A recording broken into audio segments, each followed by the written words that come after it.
Hello, all you hardcore boxing fans out there. How you doing? Big P here. You know, don't you? You know. Because that's why you've tuned in.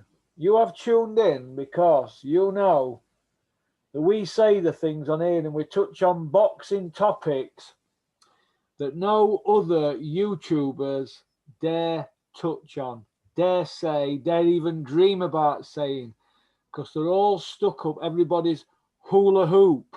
All right? Thank you to all them who've joined the members area down below. $5.99 a month. YouTube sadly take 30% of that. How's about that? That's more than what Bricktop takes, isn't it? Eh? Unbelievable, isn't it? Well, anyway, to cut a long story short, today we're joined by Michael the Emperor from London. How are you doing, Michael? Fine, thank you.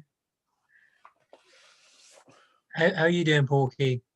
I'm all right now. I've just committed that armed robbery. In that mask. Yeah, I'm okay, mate. I'm all right. I'm all right. I'm plodding on. As you do. Been a rough one today, like, but I feel a bit crap last couple of days. I don't know what's the matter with me. But other than that, I'm all right. How are you? How's London treating you, Michael? Yeah, fine, thank you. Yeah, same old. You got a girlfriend yet? No, happily single. Happily single. Maybe Happily no single. stress, have you? No stress, have you, Michael? Yeah, nice and carefree.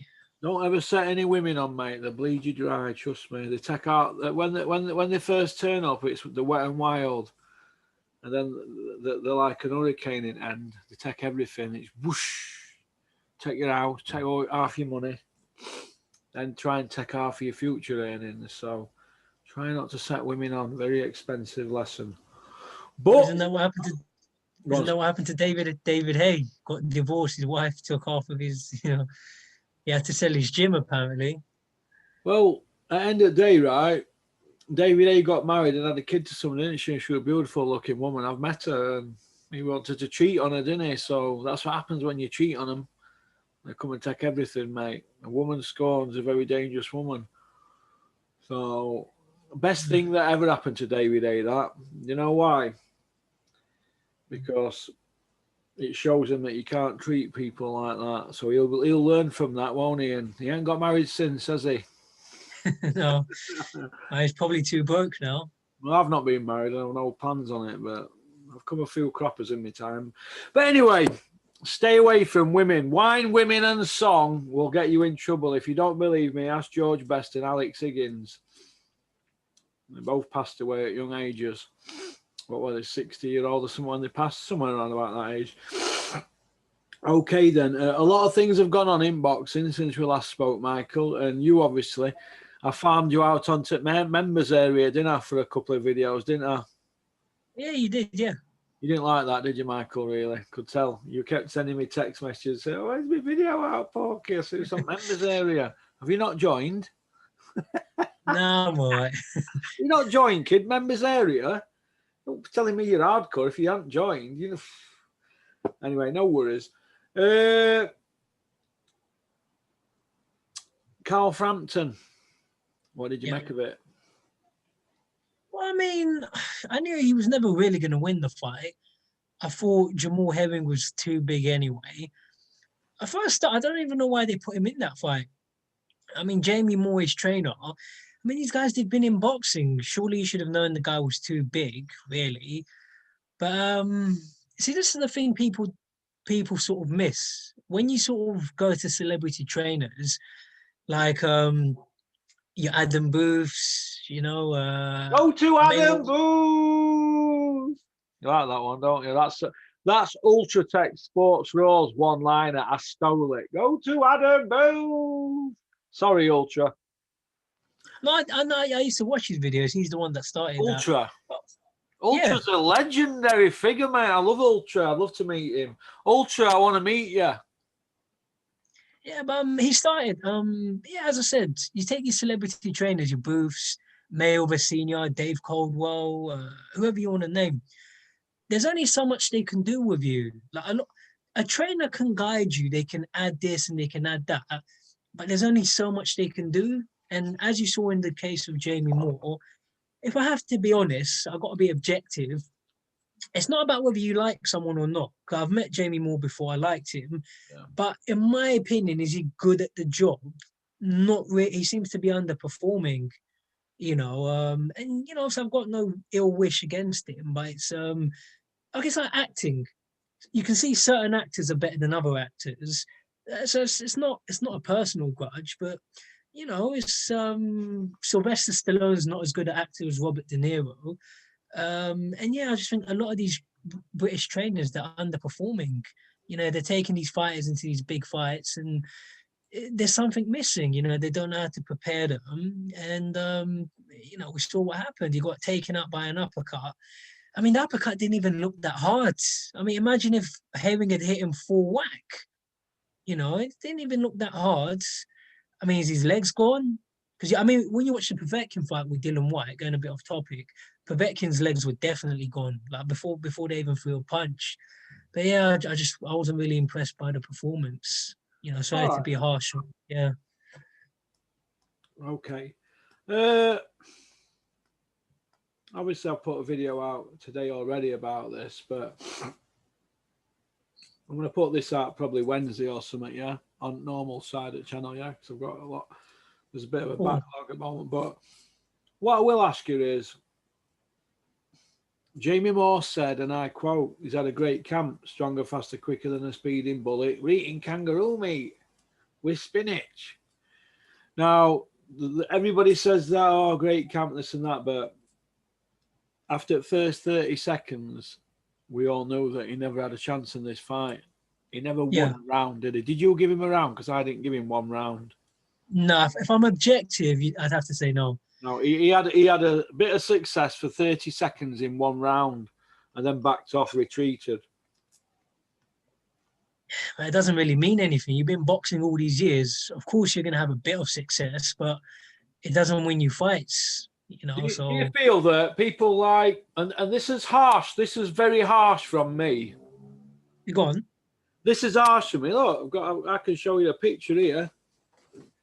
I'm a big fan of Jamie Moore's. I'm not going to sit here and say, oh, I'm slagging Jamie Moore off. Well, there's a picture here on my wall here. There you go. There's me there with big anchor chain. Jamie Moore, Robin Reed. Yeah, the one that fought Calzaghe, yeah. That's, how long was that now? That's 8 years ago, 8 years ago, right? Yeah.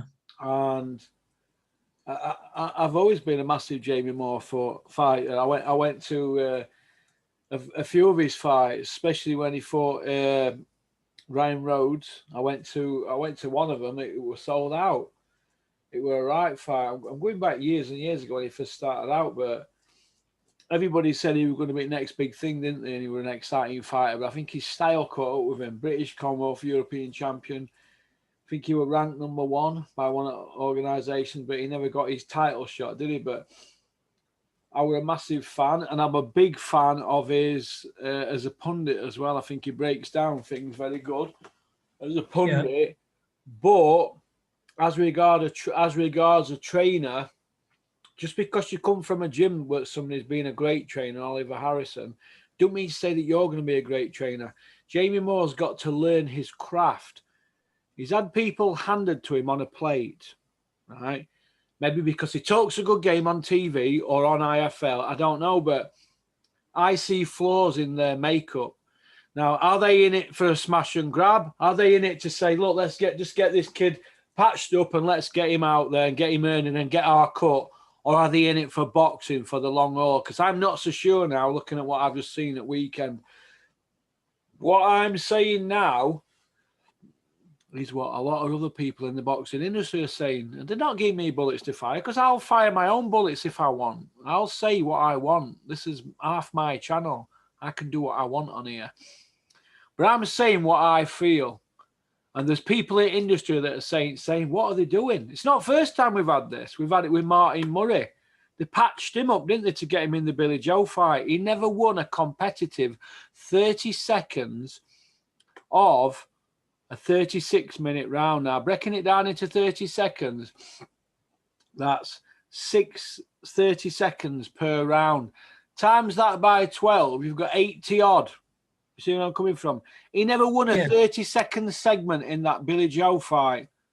But they said he'd at best camp and this and that and blah, blah, blah, stronger, faster, quicker than a speeding bullet, eating corned beef or whatever they're eating, wherever they eat over there in Salford. What is it? Barm cakes or something.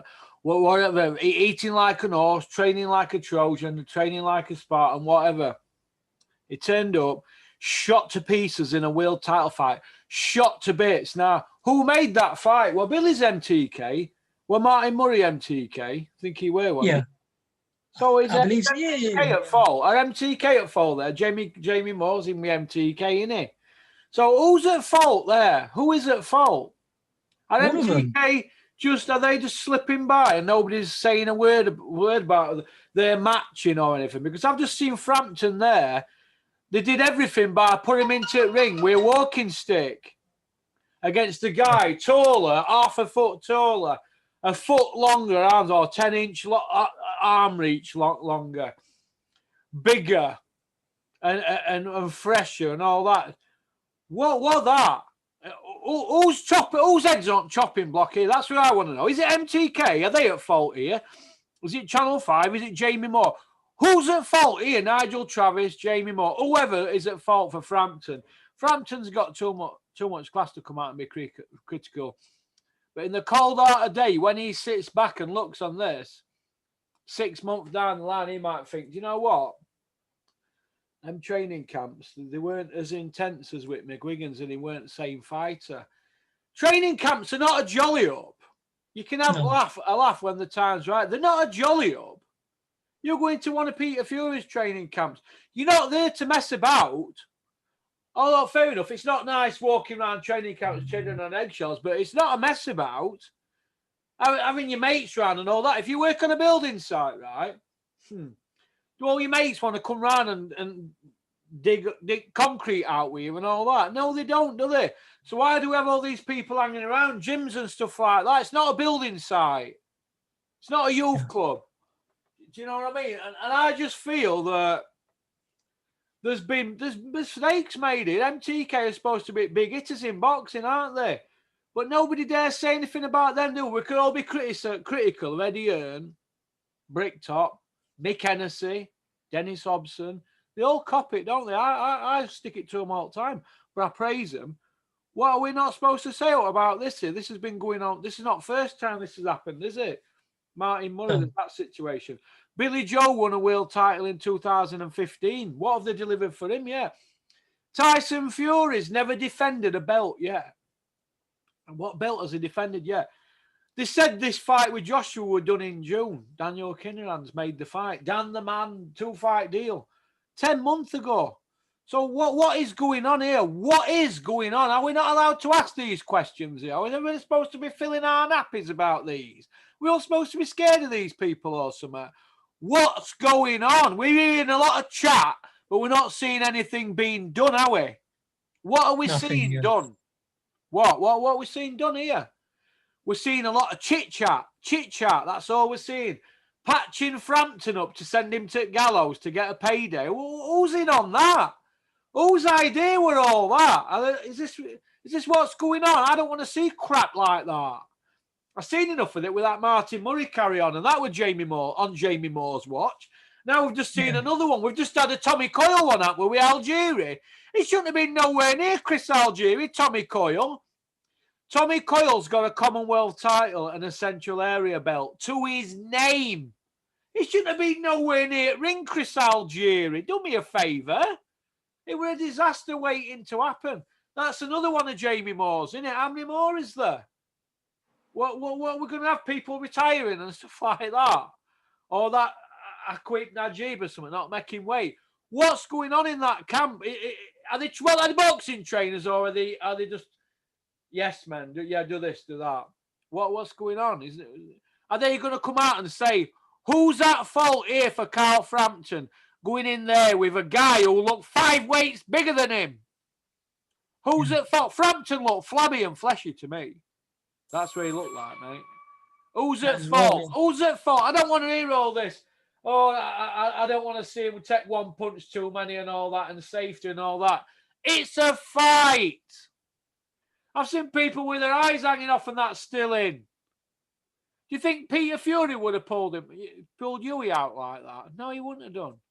Yeah. So people can be too quick to protect them, or what it already arranged before the fight happened. What it like, oh, if I get in any trouble, just pull me out and all that. We'll take the money and run. I don't know, but it looks to me like that was a cash grab. That was a cash grab, that fight. That was embarrassing. Frampton going out like that, embarrassing. He can't finish his career like that. For me, I don't want all these diehards going, okay, you're a hater. Why am I a hater? I've invested my time to watch that. Load of crap. Shouldn't have even been in the same ring as him. I called it before anyway, we were going to win. So I feel vindicated, but it's the sport of boxing yet again shooting itself in the foot. Do you agree? 100%. You know, I'm very impressed by your monologue. I completely agree with everything you said. Yeah. But I just think the boxing system needs to change because, well, first of all, as you've pointed out, if you're saying that he's had the best training camp and etc., so why did he perform so badly? You know, and is anybody going to take any responsibility? People like Jamie Moore, and who's the other one, the Nigel Travis. But you're supposed to be his trainers. But you know, it's like that gym where those guys train. It's like banter all the time. But the thing is, yeah, I work in construction. We might talk and mess around during breaks, but when it's time to work, there's no more messing around. So this is boxing. You should be training these fighters properly. And, you know, when you're saying things like, oh, you know, I'm going to pull him out and, you know, the kid's health and this and that. But if you trained him properly and if you made sure that he was in proper fights, this sort of thing wouldn't be happening. Why is he just saying his timing's out after one round? Why? What's all that about? I thought he had a great camp. Hang on a minute. He said he had a great camp. Right. He said he had a great camp. Then he said, beginning at fight, he noticed his timing were out right. So what happened to taking him on pads before they get in ring to get your sharpness and your timing right? That's what trainers do, don't they? Take you on pads. Take on the pads. To get your timing right and all that. But he's had weeks to get his timing right in camp. So why is that? Why is that? And why are they looking to pull him out after the second round? What's all that about? There's too much of this going on now. There's too many trainers. They're bluffing it. These trainers, I'm telling you now, they're bluffing it. The trainers are connected to certain people in the sport and they're blagging their way through it. They are blagging their way through it. And do you know what? Nobody's saying a word. The Board of Control are doing nothing. Nobody's saying a word. It's in, look, Dominic Ingle, you've just seen it with Willie Hutchinson, hasn't he? Willie, we're going to drop you down to 168. Yeah, okay. What on earth? Why would you do that to somebody that's a natural 175, a natural 178 as an amateur? So why would you want to strip him to 168? £10 below, I'll tell you why. Because they're looking for an edge that isn't there.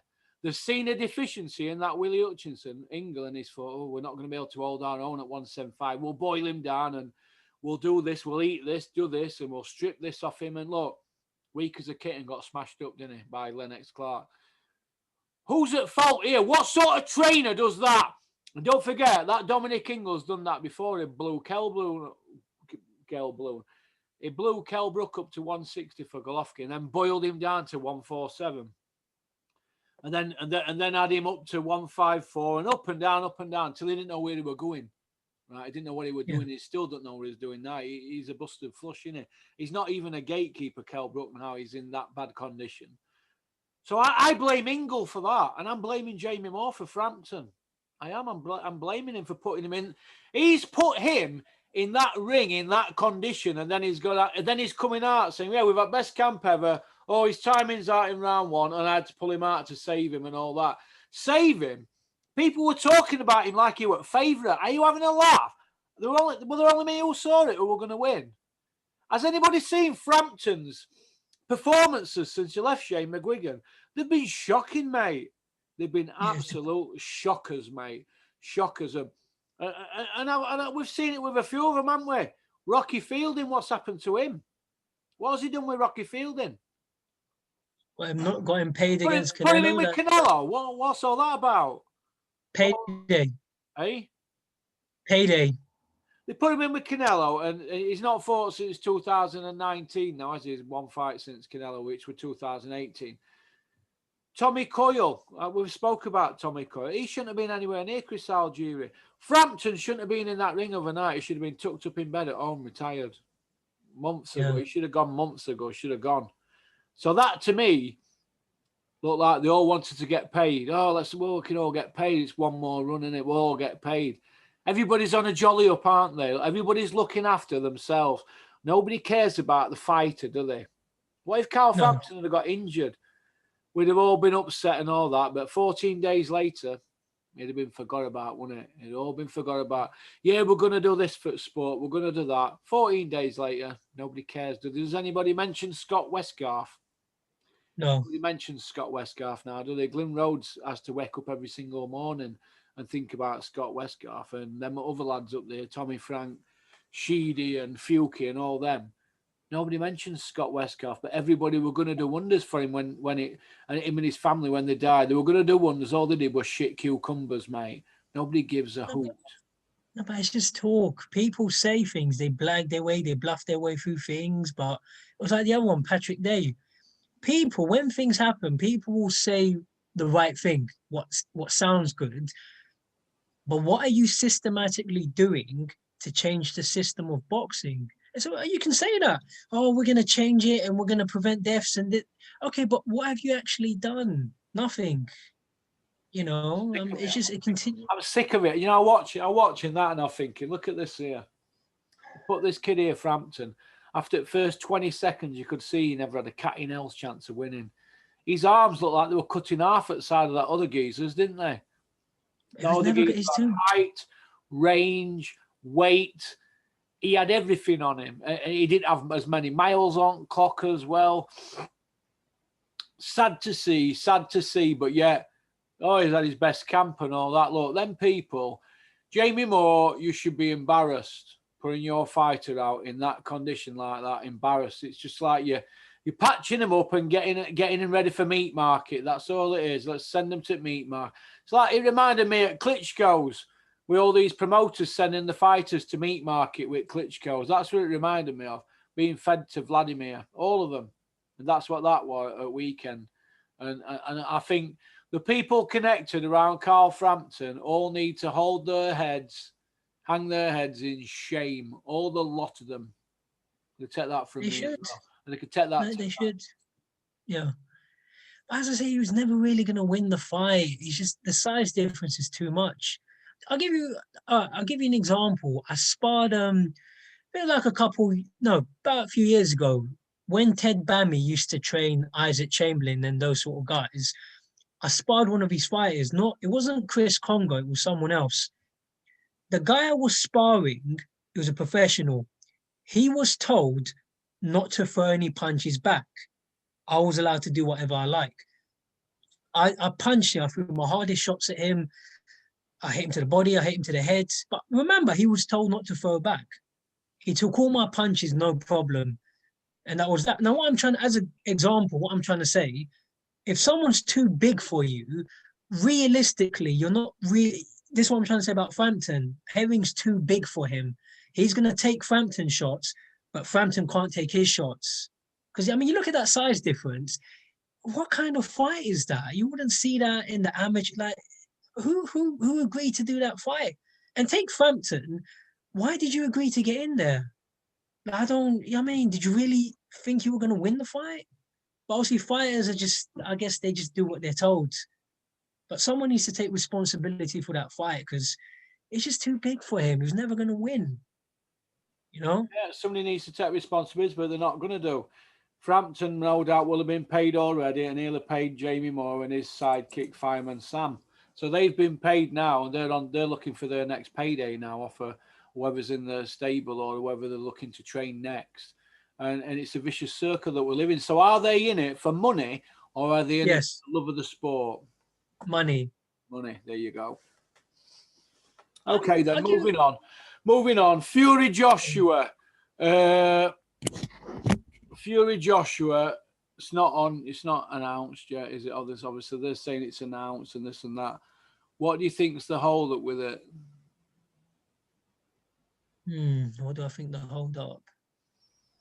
I don't think it's definitely not going to happen this year.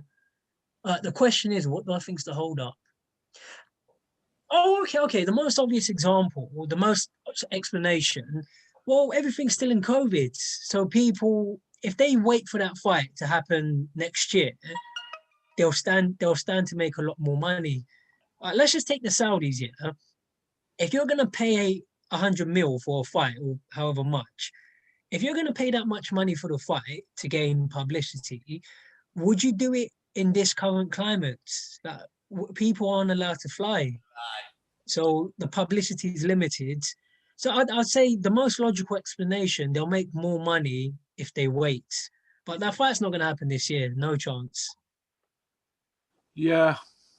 Okay, then. Billy Joe Saunders against Canelo. Does it happen next month? Yes or no? And if it happens, who wins? Yes. Canelo with ease. I hope not, because I like Mark Tibbs a lot. But I think they're up against it, aren't they? I mean, he's not going to win, but it'd be nice to see Mark Tibbs get a payday. I like Mark Tibbs. Okay. Do you see any way that Billy can win? Any? No chance. I mean, I Billy can't will say know he ain't got a chance as well. He knows it. Look, I'm not. Look, I'm not saying it's impossible, but realistically, actually, I did a video the other day. I was saying Billy can't win, and you get some people disagreeing with me. Let me explain it logically to anyone watching this video. You don't have to be a boxer. Say anything you do. If you get one guy that's doing something consistently and he's taking on the best, whether it's playing piano, learning Spanish, or whatever it is, Canelo's been taking on the absolute best day in, day out, day in, day out. Yeah, he's lost, but he's taking on world-class people. He's in training camps, and yeah, obviously he had the dodgy beef and probably used PEDs, but he's absolutely mastered his craft. And you're really trying to tell me Billy Joe Saunders, who fights once, twice a year, just fought against Martin Murray? No way. So, Canelo's just going to be far too conditioned, far too experienced. He's not. Here's a quick example. Look at boxing history. Look at what Canelo did to Callum Smith. Now, I know Callum Smith lost to John Ryder, but Callum Smith's a legitimate world-class opponent, ranked #1. Callum Smith never even threw a punch back. Name one other time in history you've seen someone do that. Not even Muhammad Ali's done that, where the opponent. Now, I'm not saying Canelo's as good as Ali, but I can't remember an Ali fight where the opponent never even threw a punch back. For him to do that to Callum Smith, I mean, Callum Smith had an arm injury though, mate, didn't he, on one of his arms? Because of what he did to his biceps. Yeah, Canelo punched in him. One arm. He never had a jab, did he? He couldn't really do anything. So you got a one-arm man there that went 12 rounds with Canelo. So I think you got to give him credit. Well, maybe I'm wrong. Are you saying Callum was injured before the fight? No, he got injured during the fight, didn't he? If you watch, did you actually watch the fight, or are you just going on highlights?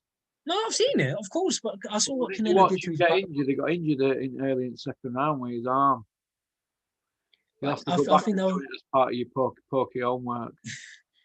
Okay, I can rewatch it, but I just Canelo, he's just performing at far too high a level. It's like he's a champion in his prime. You don't forget boxing. It doesn't have to be boxing. Usain Bolt, Michael Jordan, Serena Williams, Pele. Canelo's just he's on a streak right now. I mean, it's not impossible. No, I don't see Canelo losing to Billy though. I think the Charlos can beat Canelo, but not Billy Joe Saunders. No. What's he going to do? Run around for 12 rounds? He hasn't got the punch to keep Canelo off. Canelo will cut him off, work him to the body. To me, it's going to be an easy fight. It won't be a robbery. It will be a clear win for Canelo. All right, then moving on then from the adventures of Tintin. Tintin.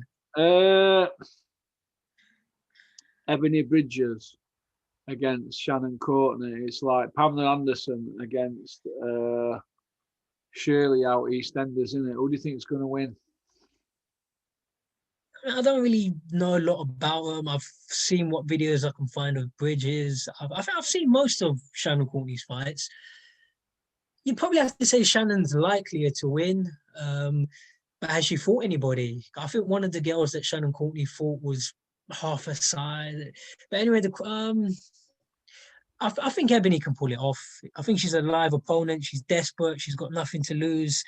Or yeah, I don't know. I'm going to go with Ebony Bridges. Listen, mate, women's boxing is a joke, mate. It's a joke. Bit harsh. Why is that hard? Women's boxing is a joke. It's a joke. Look at all these women, how they're giving them world titles. It's degrading a world title belt. Shannon Courtney and Ebony Bridges are not area level fighters. They're not even journeymen. They are a fraction better than skills bouts, novices. They are novices. They are not area level. They are fighting for a world title. In February, Shannon Courtney weren't even ranked in the WBA rankings in February. And Bridges was ranked number 9 in February. But now they're fighting for the vacant belt. That just shows you how poor women's boxing is. Do you know Shannon Courtney, when she turned pro, she was only one in country in that weight division. So how could she fight for a British title if she never had an opponent at that weight? You see where I'm coming from? She couldn't, yeah. That's where we're at with women's boxing. And you've got people now, everybody wants to train a female boxer because they're seeing that it's a way in. It's a way into the circle. Let's train a female boxer, or it's a way in, as well as having male boxers as well, because it's how society's gone. But women's boxing is pish. You put Savannah Marshall in with Clarissa Shields, fantastic fight. But there isn't that many more good fights for Savannah, is there? Nah. Katie Taylor, she really beat. Her first test's going to come in the next fight against Natasha Jonas, because all other ones, she had that test against that Delphine Bassoon. I thought she lost both, but she's not really been tested, has she, Katie Taylor? Do you know what I mean?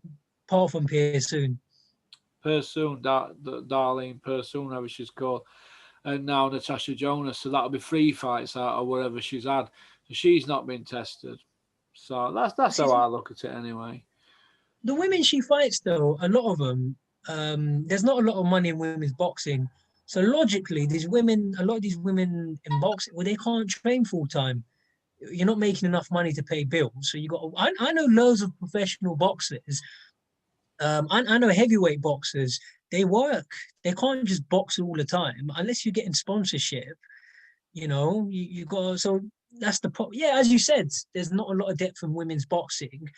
I blame the boxing system. Like, you're not developing, and then you're putting Ebony Bridges versus Shannon Courtney for a world title.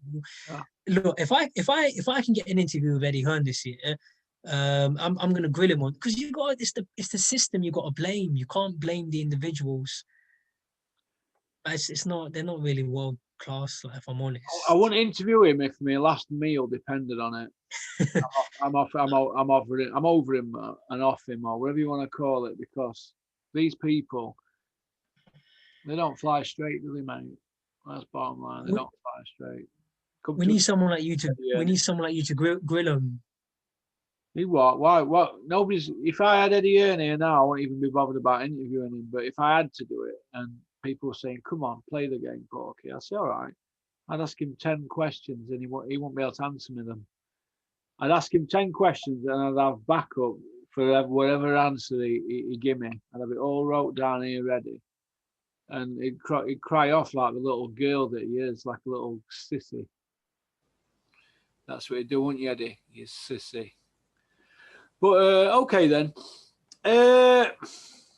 What do you think's happening with Conor Benn lately? He keeps putting Instagram posts out saying that he's a world level contender and all that, but he's not fought for a Commonwealth, an English or a British yet.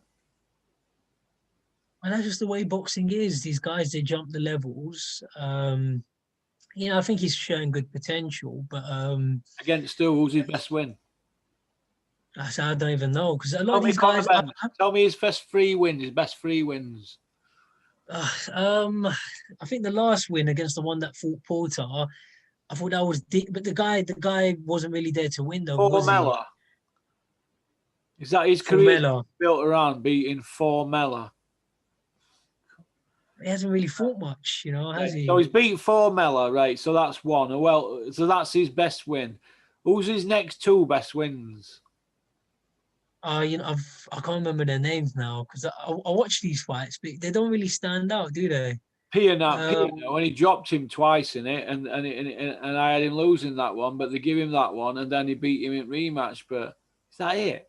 That's the Conor Benn story. That is the Conor Benn with all the hype and documentaries and Range Rovers and fancy tattoos and neck beard transplants. After all that hype and all that big carrying off and shouting, I'm a big dog. Woo, woo, woo, woo. That is it. That's Conor Benn's story. It's like Bigby out of Train Spotting, isn't it? And that was it. That was Bigby's story. Well, that were Conor Benn's story. Nigel's son. Oh, Nigel's son. Yeah. So what? Who cares he's Nigel Benn's son? He's a boxer. That's it. There's other boxers out there that are better. Why didn't he fight Chris Jenkins? Why didn't he fight him? Didn't want to fight him, did he? It's a bit like this Campbell Hatton carry on. What do you make about all that load of crap? Hey. Okay. Campbell Hatton, I don't rate him. He's very basic. Like he struggled in that fight.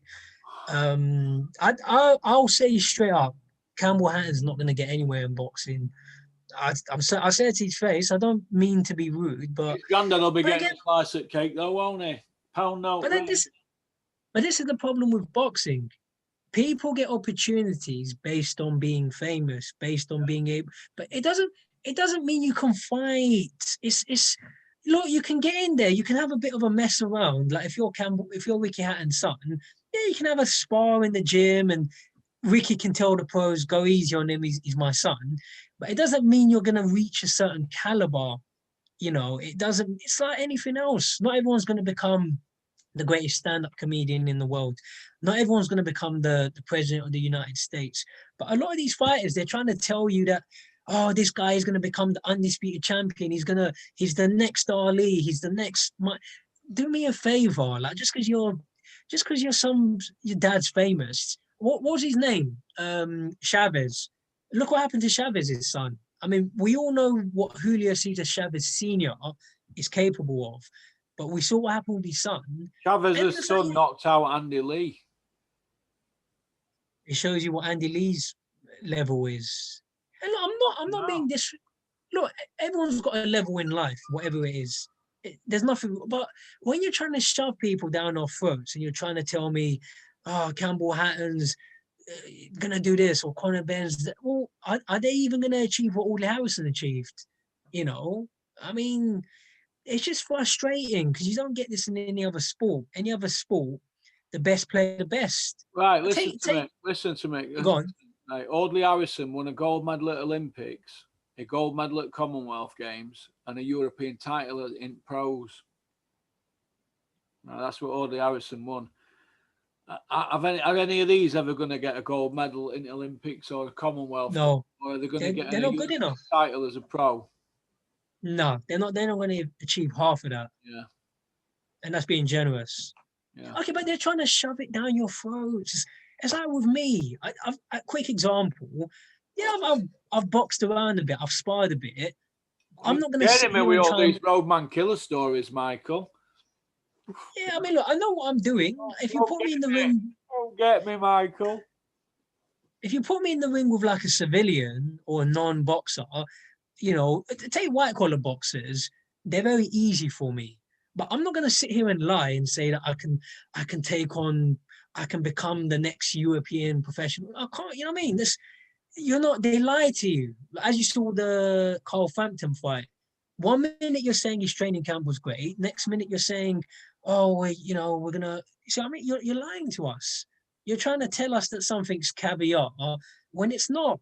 Just a piece of dry old bread, All I right, mean, then. look. All right, then. All right, right. Anyway, Listen, you got. I'm gonna fucking zip at you because you're just rabbiting on. You're talking load of shit. Stop like chatting I said, shit on my channel, or I'll fuck you off. Right. What do you think to Ryan Garcia? what about him? Yeah. What do you think to him? But he's all right. He's very fast. I think he's a good legitimate fighter. He beat Luke Campbell in his last fight. Luke Yeah. Campbell's genuine, genuine opponent. But I need to see these guys fight each other. Ryan Garcia, Javante, Devin Haney, Lomachenko, Lopez. But I mean, back in the day, people just fought they just fought like the Durans and none of this. Oh, we're gonna build it up, and none of this. Contracts have been signed when they have. Just fight each other. So that's how I don't just let me see him take on the best in his division. I mean, what do you think of Garcia? Right. Are you done on that one there? Yeah. Right. Yeah. Ryan Garcia. I think he's shit. He beat Luke Campbell, didn't he? Fair enough. So what's that make Luke Campbell? Luke Campbell's sole belt at home is a Commonwealth title. That's it. He's got a Commonwealth title at home, same as Tommy Coyle. That's it. Curtis Woodhouse has got a British title. He's from round corner from him. So who's the top dog out Humberside? It's not Tommy Coyle or Luke Campbell, is it? It's Curtis Woodhouse, the troll hunter. He's the top dog out over there, down M180. That's just my opinion anyway. But Ryan Garcia, not for me. Could you imagine what Roberto Duran would have done to him if they'd have fought? He would have put a skirt on him. Two seasons. He'd have knocked him out. 2 seasons. Yeah. Okay. Anything else you want to cover, Michael? Because you've got more rattle than a baby's rattle. Easy question. So what would you do to turn boxing around? How can we change this sport for the good? Right, how we can change the sport for a good? Boxing Board of Control have got to go. Government have got to come in. It's got to be governed all the way across the sport. It's not rocket science. From amateur level all the way up to professional, it needs structure. There's no structure, none whatsoever.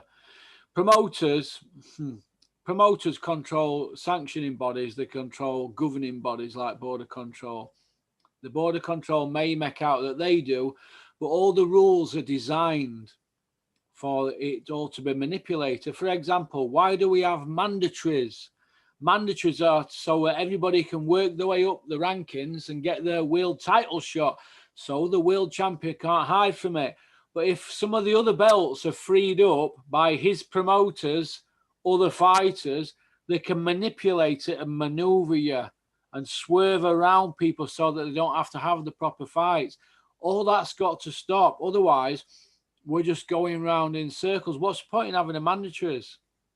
Joshua should be fighting Usyk for the WBO mandatory, but Eddie Hearn doesn't want that fight.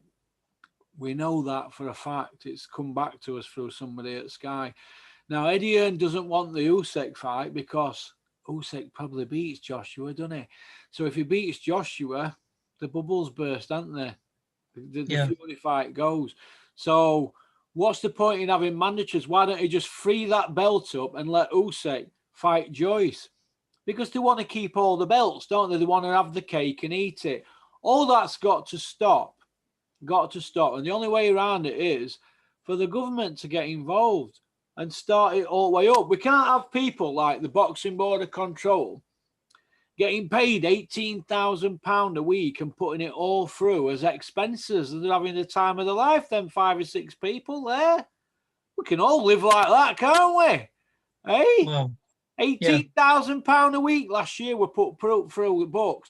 Over 900 grand were earned and put through as expenses. It's on Company House. Go and have a look. It's all there for your eyes only. That's got to stop because that is called free gratis. That's free gratis. That's like politicians. That's got to go. The Board of Control, they've got to go. Second thing, all these promoters all need to be governed by the government, like we do with football. We have like people who are in charge, FA. We can't have border control because they are board of no control. That they're shown to be incompetent or corrupt. We don't know which. So we're not saying which one it is, but it's one of them. They've got to go. Sanctioning bodies. IBO, IBF, WBO, WBA, WBC. All got to go. EBU. They've all got to go. Somebody needs to come in and take charge of it all. Be in charge. Medicals, 700 and odd quid a pop. They've got to go. They've got to be free. They've got to be free, mate. Brain scans every month.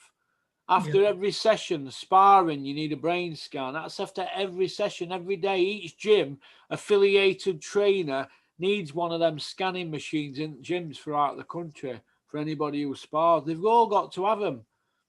All got to have them. Safety is paramount. Check weights, better check weights.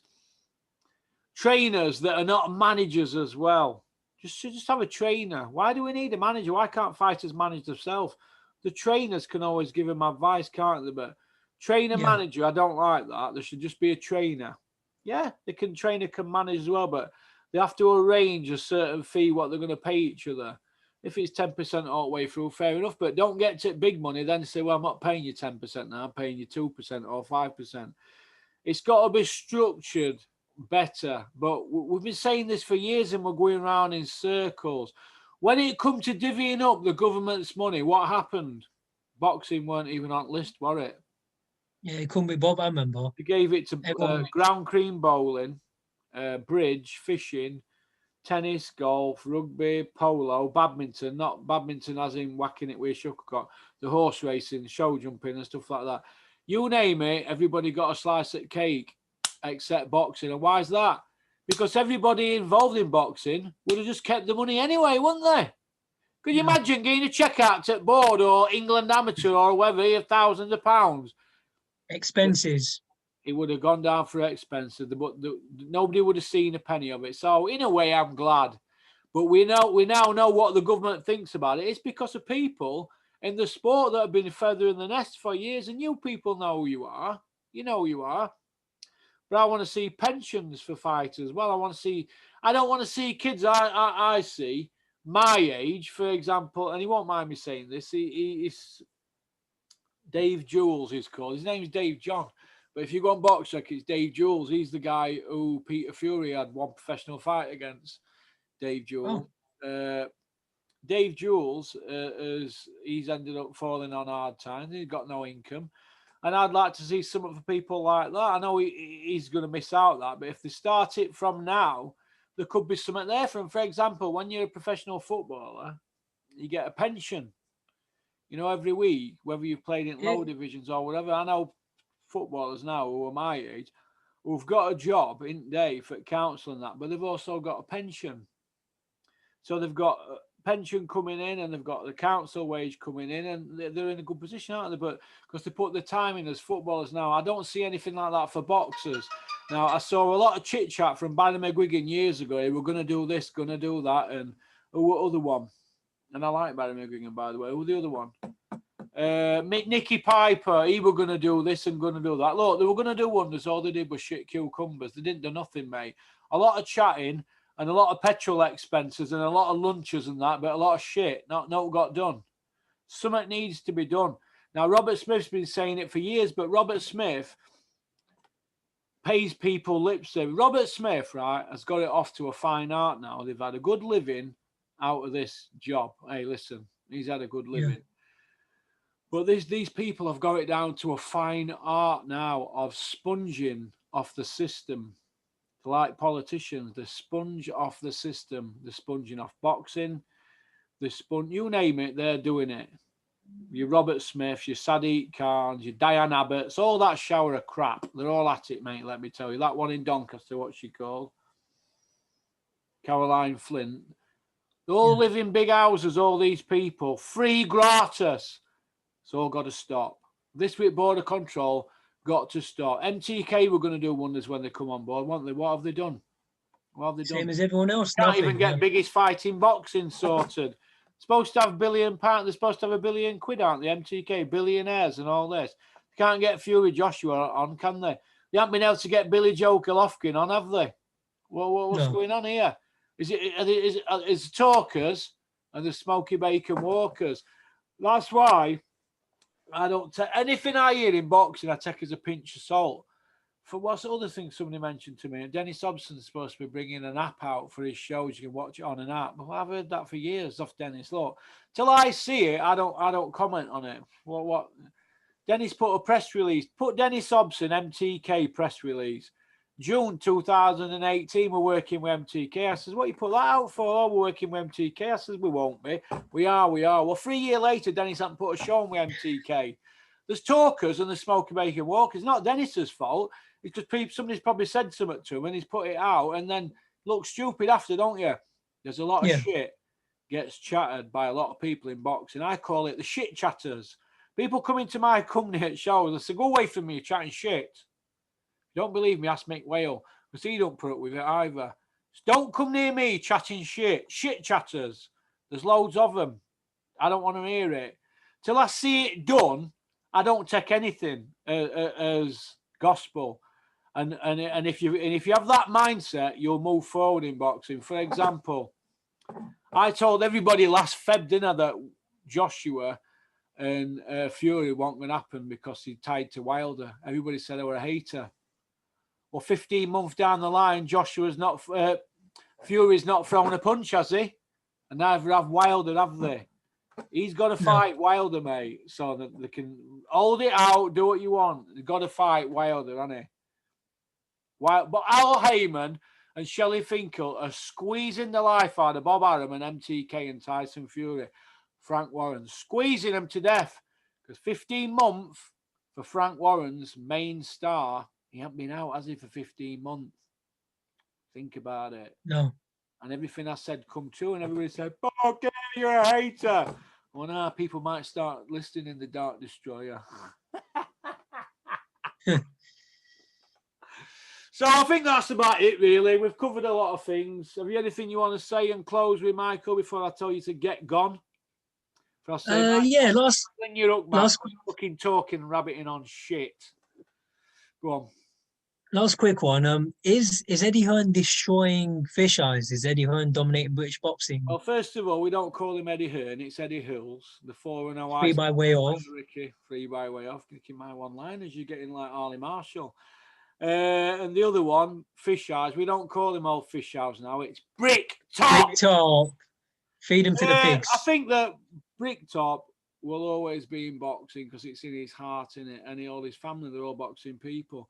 But I think at the moment, he's been backed into a corner by Eddie and not wanting to work with him. So he's had to make his own matchups, and his fighters have gone in hard fights, haven't they? I mean, Yard ended up having to roll dice against Kovalev, and DeBar rolled it against Joe Joyce, and you know, that's just how it's gone on it for Bricktop. But I think he'll always be involved in boxing because he's a good boxing bloke, and he'll always find a way. But I don't think he'll be the force that he were because he didn't master social media like Eddie's mastered it, because Eddie's mastered it to such an extent that they're cheating, aren't they? We know that, don't we? But it is what it is, isn't it? But he's not mastered it as like Eddie has, and I think that's been his undoing.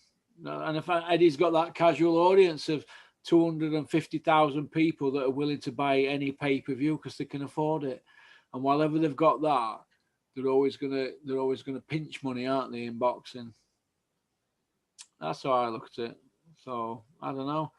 I don't think Frank's finished, but I think he needs to take time out and maybe have a good look at the situation because it's not in a good situation, is he? It's stable.